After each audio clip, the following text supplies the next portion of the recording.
finanças de um país, o sistema financeiro, para não forçar os empresários a ter aquele horizonte curto de lucro. Entendi. Vamos pegar aqui o caso das lojas americanas. O que aconteceu? Dá o contexto.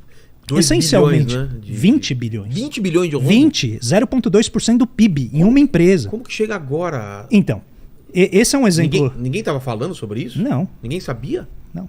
Caramba. Bom, tá. a gente vai descobrir em breve se alguém sabia. Daqui a pouco a gente sabe. Mas assim, é no mínimo curioso que o Sérgio Rial, que havia sido indicado para ser presidente da empresa, em 10 dias ele descobriu um negócio. Exato. Então assim, se em 10 dias ele descobriu algo que a auditoria não descobriu e tal... Muito estranho. Mas o que essa história mostra é que a organização, por exemplo, se ela for nesse esquema financiarizado, ela obriga o empresário a ter que ter um ganho de curto prazo.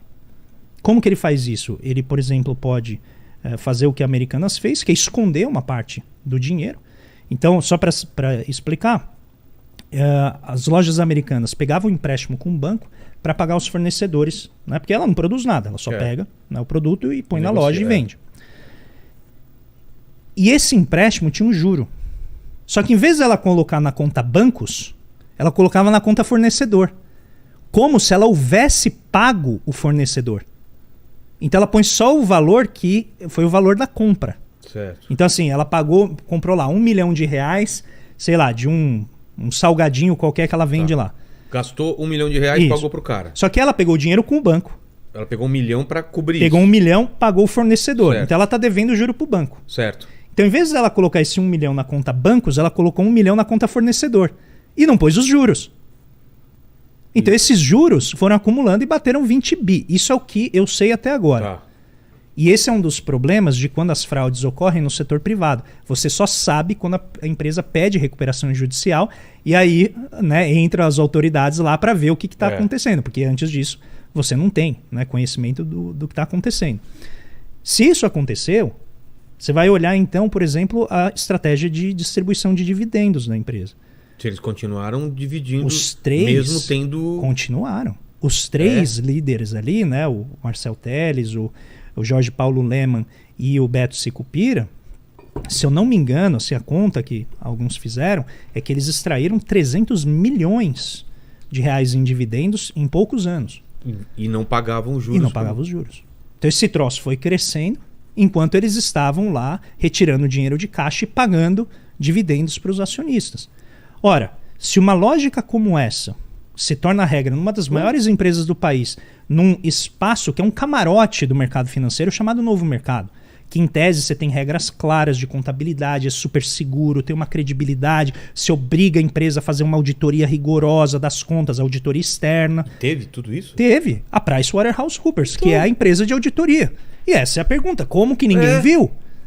20 bilhões, não é o tipo de coisa, né? Que você esconde debaixo desse saquinho aqui. 100 mil reais, sei lá. Não é. E esse trio, né, do 3G Capital, eles já tiveram problemas com outra empresa, que é a Kraft Heinz, né, que produz condimento, né, ketchup, mostarda, lá nos Estados Unidos. Pelos mesmos processos, eles maquiavam redução de custo, maquiavam mesmo, diminuía o custo na caneta, para parecer que tem um lucro maior em dólar, Estados Unidos. Falava que pagava menos numa coisa que ela pagou mais, é isso? Isso. Diminuía custo de maneira inadequada na contabilidade, né? Eles vão jogando em outras contas. E aí dava um lucro absurdo. Dava um lucro exorbitante, melhorava, né, a precificação no mercado de capitais, assim por diante. E aí a CVM, a Comissão de Valores Mobiliários, que cuida disso lá nos Estados Unidos, que chama SEC, descobriu e multou a empresa. Agora eu não lembro se foi 60 ou 600 milhões de reais, mas acho que foi 60 milhões de dólares, desculpa, por conta dessa inconsistência contábil, que é como eles chamam, né, quando ocorre no setor privado. Então, por que isso ocorre? Né? Isso não ocorre só porque os empresários são gananciosos, faz parte de um sistema que é curto prazista. Você chega para a empresa, você fala assim, você tem que me dar retorno em 3 meses, você tem que me dar retorno em poucos anos. Aí, algumas exceções, aí eu estou falando no caso norte-americano. Mas só para fechar, Americanas. Você vai continuar? Vou. Eu estou só pegando o exemplo para dizer o quê? Esse exemplo lá, nos Estados Unidos você tem empresas enormes que não dão lucro há anos. E o mercado de capitais valoriza muito essas empresas porque é promessa de pagamento. A própria Google foi isso, né, durante Isso. anos. Não sei se já deve estar... Não, Google, você tem a própria, se eu não me engano, não sei se foi a SpaceX, a Tesla Pode também, ser, durante muitos anos não deu lucro. E tudo bem, faz parte do jogo, é assim mesmo, porque ela está prometendo, né, entregar algo muito poupudo lá na frente, é a dinâmica do mercado. No caso das americanas, não. Não é uma tecnologia nova. É serviço. Eles pegaram o dinheiro, 2,5 bilhões do BNDES, para digitalizar as operações deles. Ou seja, pegaram o dinheiro público, pegaram o dinheiro de vários bancos, eram meio que uma coqueluche do mercado financeiro. Você tinha fundos imobiliários, o fundo de debentures do Nubank que tinha investido lá. Então você tinha um monte de pequenos investidores colocando dinheiro de poupança ali. E de repente, que os caras veem uma fraude monumental que derruba, sei lá, em mais de 90% o preço das ações e não sabe-se agora se a empresa vai se recuperar. Entendeu? E aí inicia todo o jogo ali, eles foram até o judiciário, pediram para bloquear os recursos da empresa, porque os credores vão correndo, né? Claro. Pedir para sacar logo esse dinheiro. E aí descobriram que o juiz tinha alguma relação indireta com um dos sócios. Pô. E aí o pessoal nos Estados Unidos falou, não, vamos trazer esse negócio para cá, porque eu não confio na justiça brasileira. Então vamos trazer esse negócio aqui para os Estados Unidos, porque aqui eu sei que eu vou ter um julgamento mais imparcial. Eles vão tentar. Né? Porque, pelo que eu estou entendendo, é uma multinacional, ela tem aí braços em diferentes países. Mas a parte jurídica eu não conheço muito.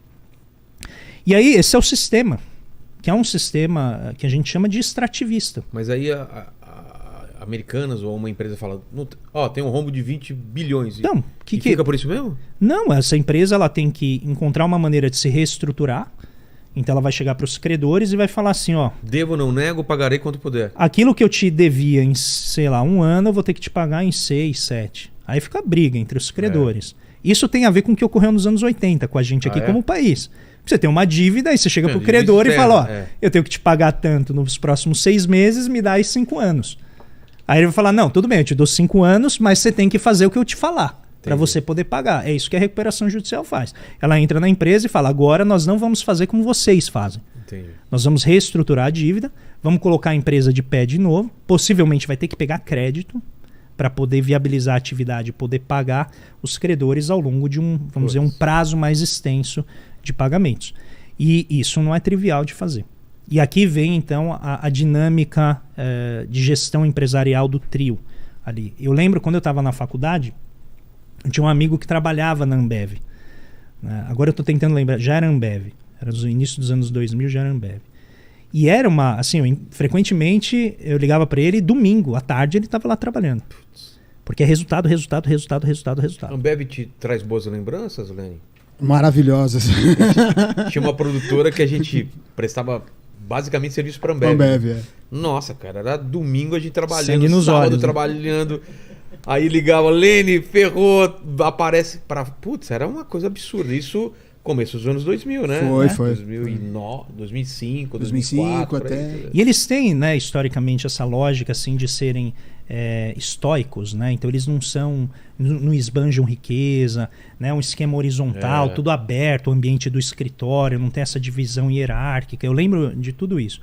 E hoje o que tem aparecido é que é uma lógica meio incrivelmente agressiva de usar a contabilidade para poder obter resultados rapidamente. Então você tem que mostrar para o mercado que você está continuamente produzindo resultados. Puts. Só que se você está num setor ainda que ela tem um poder enorme, uma empresa, claro. né, 1.800 lojas, sei lá, 40 mil funcionários. Impressiona, né, o tamanho. Mas tem também um limite, né, do que você pode fazer. E aí chega uma hora que os resultados não aparecem com o mesmo rigor. E aí se o preço das ações cai, o valor da empresa cai. E aquela dívida que estava boa, de repente fica muito elevada, porque o valor da empresa caiu. Se não me engano, foi da Volks, né, que também burlou um teste com escapamento, alguma coisa para poder passar no teste. Não é? Foi a Volks? Não foi? A Volks, se eu não me engano, foi a Volks, mas acho que teve outras empresas europeias que fizeram isso. Emissão Ela tinha um dispositivo de inteligência, não sei se era inteligência artificial, que reconhecia quando havia monitoramento do motor para mudar a composição do combustível e parecer mais ambientalmente responsável. Então, E foram multados, foi uma multa absurda, né? Sim, então, e esse é o tipo de corrupção industrial, porque, né, afeta uma quantidade enorme de pessoas. Para poder ganhar e a empresa parecer muito mais saudável do que ela é. Exatamente. Então, tem até um livro de um economista que chama John Kenneth Galbraith. Ele foi um economista importante na gestão Kennedy, do JFK lá nos anos 60, ele que foi o responsável por fazer o controle dos preços. Na época tinha controle de preços e colocava teto para alguns preços estratégicos da economia norte-americana e tal. Ele escreveu um livro que chama Economia das Fraudes Inocentes. Então ele vai dizer, é algo que eu quero provocar quem está aqui nos assistindo a refletir, que em geral, a gente enxerga a corrupção só no Estado. Que não tem problema, tem corrupção no Estado e precisa ser combatida, isso não é, né, algo defensável nem nada. Mas e a corrupção que ocorre no setor privado? Em geral, se imagina que essa corrupção ela afeta só as pessoas envolvidas, por exemplo, os acionistas, e não é, né? A gente está falando aqui potencialmente de 40 mil pessoas que podem perder seus empregos. A gente está falando de uma rede de fornecedores. Imagina, você não adoraria fornecer para uma empresa como a Lojas Americanas? Claro. Né? Imagina se ter demanda contínua para 1.800 lojas. Eu já cheguei a ter uma empresa, a gente produziu, um amigo meu produzia caldinho nessas sopinhas. Sei. E aí um dia ele conseguiu uma reunião com a Viena. Aí eu falei, pô, fantástico, né? Era novinho ainda, não entendia nada. Falei, fantástico, a gente vai vender e vai colocar o preço lá em cima, né? Ele falou, cara, Viena? A maior rede de restaurantes que tem, eles colocam o preço lá embaixo e te pagam em 90 dias. E você dá graças a Deus que você vai fornecer. Começou a pagar em 30, depois foi para 60, foi para 90, depois criou 120 dias. Você trabalhava agora para receber 4 meses depois. Mano, e dane-se. Não, porque eles têm um poder monumental. Claro. Então você chega lá, você fala assim, não, eu tô negociando de igual para igual aqui, mas nem a pau. Todo ano era um desespero, porque no começo do ano tinha leilão.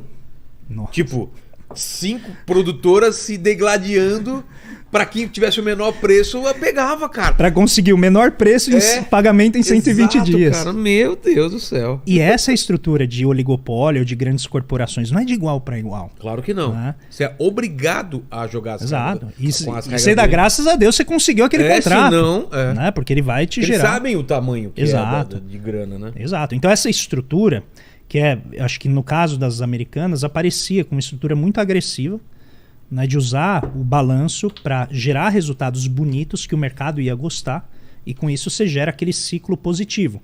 Aumenta o valor da empresa, se aumenta o valor da empresa, a dívida dela relativamente ao valor diminui, então ela tem mais espaço para se endividar, ela se endivida mais, consegue crescer mais, e isso vai gerando esse ciclo de crescimento da empresa. O que é, em geral, em condições normais de temperatura e pressão, fantástico. Né? O que grandes empresas tentam fazer, ganhar espaço no mercado e apostar em si mesma. Né? Você tomar dinheiro emprestado é uma aposta no valor que você vai gerar no futuro, sendo grande o suficiente para você pagar o juro daquela dívida e ainda sobrar algo, né, para você. O problema é que se isso é feito de forma fraudulenta, né, como tudo indica que foi feito, eu não quero aqui cravar que foi fraudulenta, mas os indícios são muito fortes, você está roubando no jogo. Né? Você está roubando no jogo. E aqui vem o problema de como resolver isso. E o que eu queria colocar que tem a ver com o que até no outro livro que eu escrevi, eu organizei com o hoje diretor do BNDES, o Nelson Barbosa, que foi ministro do Planejamento e depois da Economia, da Fazenda da Dilma. A gente organizou um livro sobre o Bidenomics aqui no Brasil. Então, como que a gente faria para pegar o programa do Biden e trazer aqui para o Brasil, dadas as nossas restrições? Eu queria entender qual é esse programa do Biden. Um capítulo que eu escrevo chama Doença Industrial Brasileira, que tem exatamente a ver com isso, a capacidade dos nossos empresários, dado o nosso ambiente, a política macroeconômica, de fazer política de inovação, de incorporar tecnologia, de investir em ciência e pesquisa. Eles são premiados se eles inovarem? Porque se não for premiado, o cara não vai fazer, né? Então, e aí aqui que vem esse ponto. Se é melhor deixar o dinheiro rendendo no mercado, isso, perfeito, não é? Para que ele vai inovar se rende muito mais ele deixar o dinheiro parado? Por isso que tudo começa com regime macroeconômico. Tá. Você tem uma taxa de juros monumental dessa, 14%. Como é que você vai inovar num negócio que é incerto? Você vai investir em algo que você não sabe se vai vir resultado. Você pode perder todo o dinheiro que você investiu ali e depois ainda ter a dívida para pagar. Exato. Tá? Então, um elemento fundamental da nossa dificuldade de aprender tecnologicamente é que as nossas empresas elas são sufocadas pela taxa de juros. Eu nunca entendi direito taxa de juros. É os juros que o banco me cobra? O que é a taxa de juros? Bom, então a moeda, eu vou fazer um breve recuo aqui. Ela é um sistema de promessas de pagamento. E toda vez que você está fazendo uma promessa de pagamento para o futuro, tem um prêmio ali entre hoje e o amanhã. Vai com calma, tá? Que eu não entendo não, nada. Mas então vamos lá. Se eu for muito rápido, tá você bom. me para. Então é uma promessa. Você tem a rede da economia é uma promessa de pagamento. Tem várias promessas de pagamento sendo feitas entre pessoas. O dinheiro em si não existe em algum lugar para você retirar. O dinheiro, como a gente conhece, é este conjunto de promessas de pagamento. Tá. Aí ele tem uma representação física ou digital. Que é o papel moeda. Que pode ser o papel moeda ou a sua conta no banco. Aqueles numerozinhos que aparecem lá. Isso. Tá. Com aqueles numerozinhos você faz o quê? Você se libera dessas dívidas. O banco me fala que eu tenho, eu acredito que o banco vai me pagar se eu precisar e eu posso usar isso para pagar alguma coisa. Isso. É tudo uma confiança. Exatamente. Se o Por banco isso que ele é um falar, não sistema pode mais sacar. fiduciário. Ele Exato. está baseado em confiança tanto entre pessoas quanto na confiança que você tem no Estado. Instituições e o Estado. Isso, no banco e assim por diante. Até aí entendi. Perfeito. Então o que acontece? Quando eu estou fazendo uma promessa de pagamento entre dois momentos do tempo, entre esses dois momentos existe um prêmio que é pago, que é a taxa de juros. Então o dinheiro amanhã é diferente do dinheiro hoje, porque é o dinheiro hoje mais uma taxa de juros. Tá? E aí o prazo desse compromisso, dessa promessa, vai envolver o risco de não pagamento, vai envolver potencial ou instabilidade política. Tudo isso vai afetar essa taxa de juros. Eu preciso de R$100.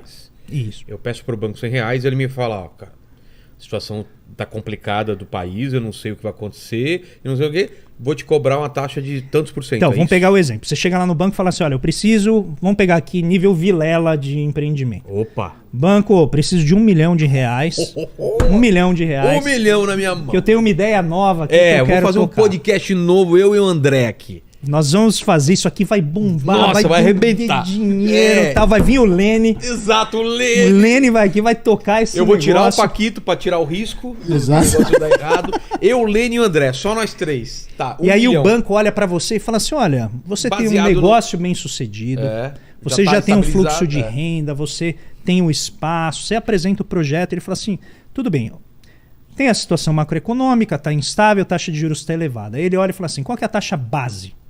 Que é 14% que o Banco Central controla. Eles que dão essa... Isso, essa taxa básica da economia. Tá. Logo, o seu, de maneira bem simplificada, o seu empreendimento tem que gerar algo a mais do que 14%. Tá. Senão o banco vai falar, por que eu vou colocar o dinheiro no teu negócio que tem o risco de dar errado, se eu posso comprar dívida do governo e ganhar 14 sem risco? Tá. Por que não tem risco? Porque o governo imprime a moeda. Entendi. Aí você fala assim, André, mas se ele imprimir toda a moeda, vai ter inflação. Tudo bem, vai ter inflação, mas você terá a moeda. E quem não tem dívida do Estado não vai receber a moeda. Então você está relativamente melhor do que a pessoa que não recebeu. É isso que tem a ver com a soberania, né, do emissor da moeda. Você receberá seu dinheiro. Se ele vai valer ou não, não sabemos. De qualquer maneira, você tem essa taxa básica. 14%. E aí vai vir o risco Vilela. O risco, pelo que eu entendi, do Paquito, que pode ser grande. Né? É um risco grande. Aí vem a produtividade Lene. Produtividade Lene. Que reduz o risco. Aí ele olha, por exemplo, tá lá agora, chegou o Haddad e falou que vai fazer o ajuste fiscal, mas a gente não está acreditando muito. Então eu vou pôr um risco aqui, né, de o governo não cumprir com a palavra dele. Vou colocar o risco do teu setor. Entendi. E ele começa a colocar um monte de risco. Aí ele chega lá, ó, tá bom aqui, ó, Vilela, você quer 1 milhão, 28% ao ano. O quê? Nossa! E eu tô colocando uma taxa barata. Sério? Sério. Nossa, tá. Eu tô precisando muito, não tenho de onde... Porque se você pegar, às vezes, para empreendimento, é 40%, 50%. Nossa. Então, quando o Banco Central sobe essa taxa básica, ele gera um efeito em cascata em todas as outras taxas. Entendi. Que a depender do prazo, do risco. Pela primeira vez tô entendendo. Essas taxas vão acompanhando. Aí eu vou pegar esse 1 milhão e eu sei que eu vou ter que devolver 1 milhão com 28% em cima. Isso. E eu tenho que gerar muito mais do que... Tá. Então você vai ter que ter um empreendimento... Estou pegando um caso hipotético, claro. Né? Só para exemplificar.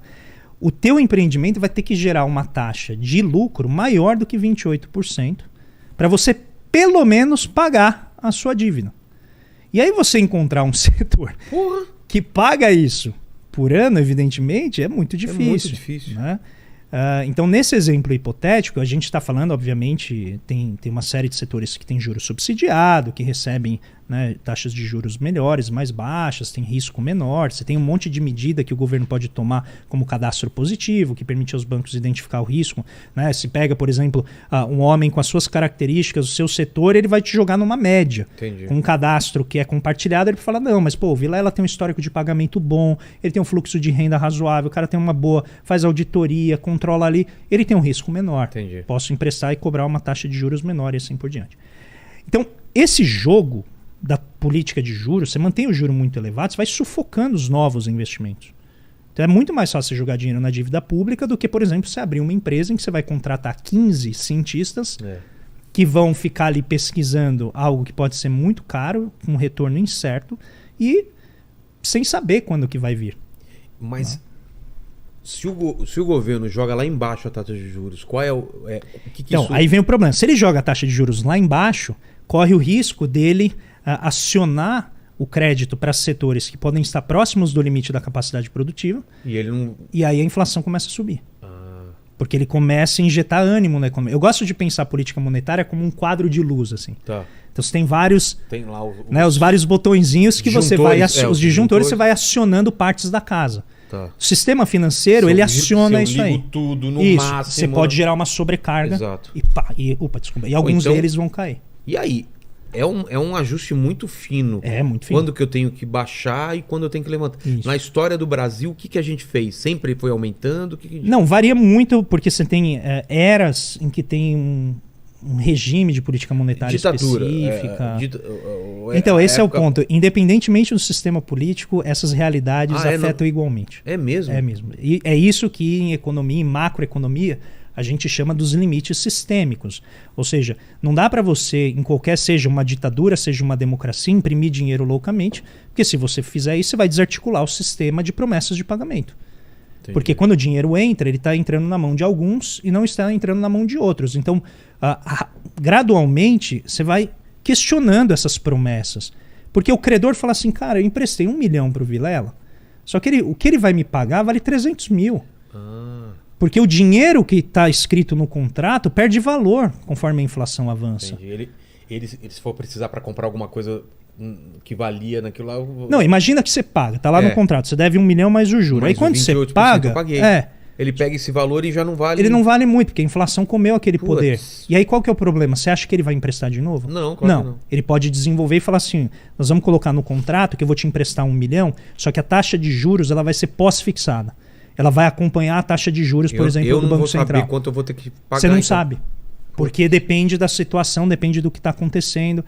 Pode ter, por exemplo, uma indexação. Ou fixar isso em dólar, sei lá. Você pode fixar em dólar, ou o que a gente faz bastante aqui, quer dizer assim, você me paga juro mais a inflação, que é a indexação. Então você liga a um índice de preços, porque aí você protege o valor da sua moeda.